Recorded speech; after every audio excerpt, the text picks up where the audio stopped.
అసలు anonymous accounts, అసలు అకౌంట్లు ఉండవు, ఏముండవు, కానీ ట్రాక్షన్ పెరుగుతుంది, మిలియన్స్ ఆఫ్ వ్యూస్ వస్తాయి, మిలియన్స్ ఆఫ్ సబ్స్క్రైబర్స్ పెరిగినట్టు కనబడతారు. లైక్ డార్క్ వెబ్ అంతే. Dark web. అట్లాగే వాళ్ళు మెటా ఏం చేసిందంటే అల్గారిథం సెట్ చేసింది. సో సిజేపీ ప్రొటెస్ట్లకి వాటిని ప్రమోట్ చేయడానికి మీరు డబ్బులు తీసుకున్నారా అని అడిగితే ఇది అడ్వర్టైజ్డ్ క్యాంపెయిన్ అని మెటా అంగీకరించిందంట. రైట్, ఇంకా ఓపెన్ అయిపోయినట్టే కదా. సో అంటే అది ఇవన్నీ మనకు బయటకి రిపోర్ట్ చేయవు ఇవన్నీ.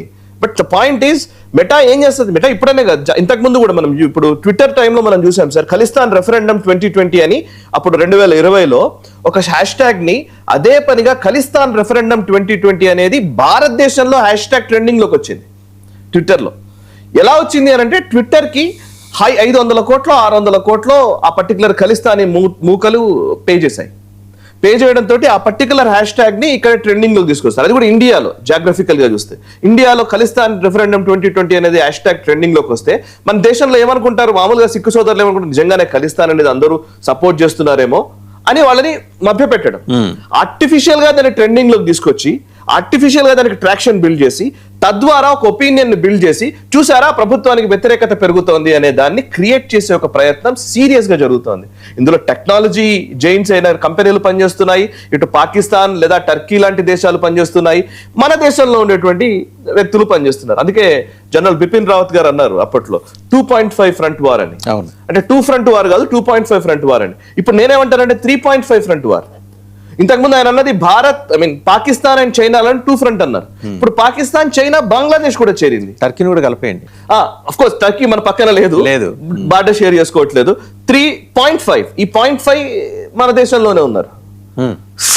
సో ఇప్పుడు సమస్య ఏంటంటే ఈ ఓవరాల్ అన్నింటినీ ఎదుర్కోవాలా, లేకపోతే నిజంగానే ఇట్స్ ఓకే అనుకొని వదిలేయాలా? అందుకే ఇప్పుడు నెరేటివ్ వార్ చాలా కీలకం సార్. ఎవరైతే ఈ నెరేటివ్స్ తీసుకెళ్తున్నారో, ఈ నెరేటివ్స్ తీసుకెళ్లడంలో దాన్ని ఎదుర్కోకపోతే, ఇన్ఫర్మేషన్ యుద్ధాన్ని ఎదుర్కోకపోతే డెఫినెట్లీ ఇది ప్రాబ్లం అవుతుంది. చూసారా మనకి నరేంద్ర మోదీ గారు నెతన్యాహు గారు ఫోన్ చేశారని చెప్పి, I received a phone call from the prime minister of Israel అని చెప్తూ ఆయన చెప్పింది లాస్ట్ లో ఉంటది, we also exchanged views regarding the current situation in West Asia. West ఏషియాలో జరుగుతున్న సిచ్యువేషన్ మీద మాట్లాడారు. వెస్ట్ ఏషియాలో అప్పుడు ఏం జరిగింది, ఈ 3 దేశాల ఒప్పందం జరిగింది, మక్కాలో సమావేశమైన దాని గురించి, దాని మీద మాట్లాడాము అని అన్నారు.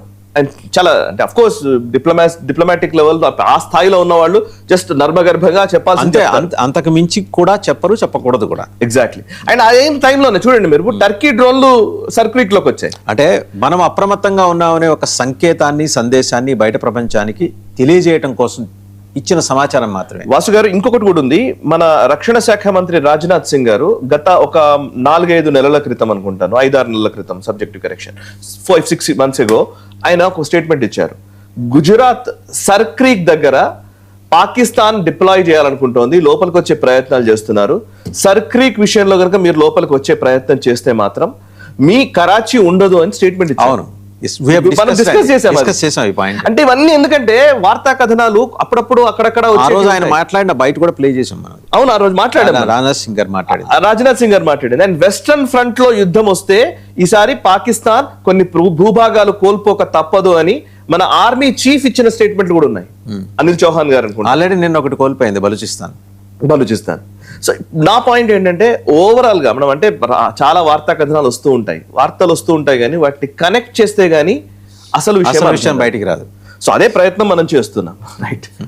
అండ్ అలాగే మనం ఇంకొక సబ్జెక్ట్